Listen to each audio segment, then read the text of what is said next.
Hello everybody, my name is Uli Lennart and I'm a bookseller at Gazeword Bookshop and a book reviewer, and I'm joined in the Gazeword basement, separated by a perspex screen with the one and only Will Young. You can't really see the screen, can you? can't. Not really, just looks like there's a line, very thin line. Slightly invisible. Yeah. So Will's very kindly come in to sign copies of his new book, which is just out, How to Be Gay Man. So to be a gay man. To be gay man. It was going to be how. It was. That was the original title. It's still going around my head. Because I thought it sounded wrong. Actually, I didn't like the title, and that was suggested, and I didn't like the how to. Yeah. I think the idea was that how to sell, and I thought maybe not. To be a gay man sounds more Shakespearean. Yeah, it does. Yeah.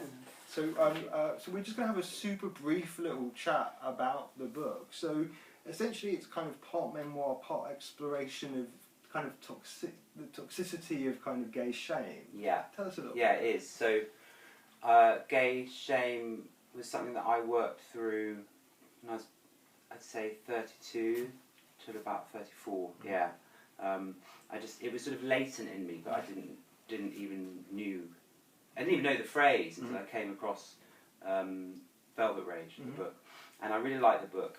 And what I felt I missed from it was the relatability, so when Ebury said, my publisher said, what about doing a book on shame? I thought, well, I can only do it if I forensically go through my own life, and be authentic to that, and it was quite exciting to do, because I had to kind of like time travel back to the beginning of my life and then tune in to what was going on, and there were so many things that I forgot about. You know, I forgot when I was at university that I walked past some friends who said, before I came out, and the Admiral Duncan pub had been blown up with the nail bomb, and they said, oh well, serves them right. You know, things like that, that because at the time it was just like, well, that's what's said about gay people. But when I was looking back on it, I was like, my God, that made life so difficult for me. So it was fascinating to do it. I mean, reviewing your life in that sense, and going back to your childhood and your school days, where in the book you talk about basically being called gay was about the biggest, ultimate insult possible. Yeah, that's it. It's like, if you're called gay, you might as well leave the school, move cities. I mean, to me, that's what it was like then. Move cities, move school. I mean, the idea of someone finding out, even calling me gay, would have been like social death, basically. You know, and that's why people do find it so hard when that happens, because it is the worst thing that you can say to a boy. I don't know. I can't relate to it as a gay woman. I hope it's got a lot better. But yeah, no, it was very interesting exploring that whole the danger and that came with it. You know, it did feel like danger. It's like, that's it. I'm gone. I'm going to be a recluse. I'm going to be, sent to the parameters of society.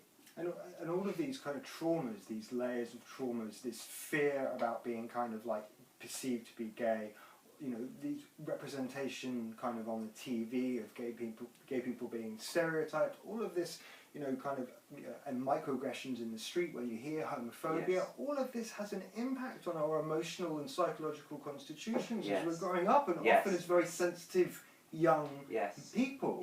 And it can be very traumatizing, and we carry that within us. Yes, it's soul destroying. It really is a destruction of our very being, because if as I did, I grew up thinking I'm fundamentally wrong. I am wrong in life. Living in this world, I am wrong. I mean, there is nothing, even as I say it, and I don't believe in that, and I don't feel it either. That's desperate. And it is a toxicity that grows, because also when we're young, we often turn shame in on ourselves, and it comes embedded, and lots of different layers start happening, and then as we get older, even though we come out, it's still there, and then it might play out in our behaviours or how we relate to people. I think it can drive a lot of addictions, you know, and so it doesn't end once we come out, and that's partly why I wanted to write the book, because I think it's such an important topic, and I know it really damaged me, and maybe it's damaging other people. You know, I got a message from someone that I know who I've worked with a couple of times, and for that reason alone, this book's been worth it. Just for that reason alone.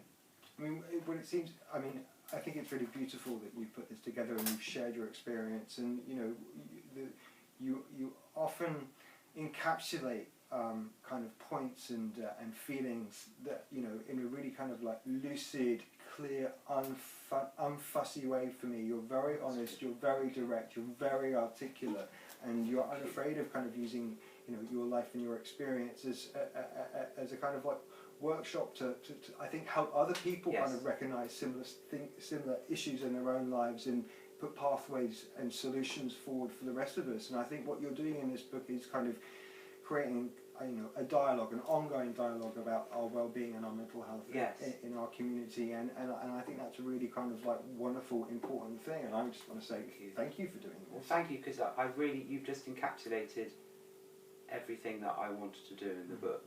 So it's so nice to hear you say that back, you know, to me, and I feel like you've really got the book, and that's such a lovely feeling as a writer and just as a human being, that someone really gets it. Right.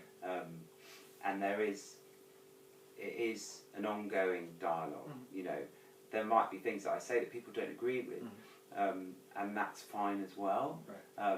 And I want to make the book more 3D, so I would like to move towards having, you know, workshops and having groups, because I got a lot out of being around similar people, you know, and I think we need that in the gay community and the LGBTQ plus community, because we get so fragmented, and that fragmentation is actually put on us by a heteronormative patriarchal society. That's what people want, you know, that it wouldn't be there if the shame wasn't there. It would be, and none of it's about finger pointing. It's just about let's intellectually and you know, psychologically, sociologically really look at this and look what really happens, because that's how we unpack ourselves to then bring ourselves back up. Be like, fuck that. I want to be me, you know, and feel liberated. So I hope that happens in the future. That maybe there's some workshops and things that I can be a part of. Right. Yeah. That would be amazing. It's all about understanding and empathy and self-knowledge and honesty with ourselves. So, so thank you so much for sharing this book. So we have signed copies and some signed posters here at Gaze the World. Get them here. Come and get them here. A very, very special place. Oh, thanks, Will. Thank you so much. When do I sign the screen? Put it signed!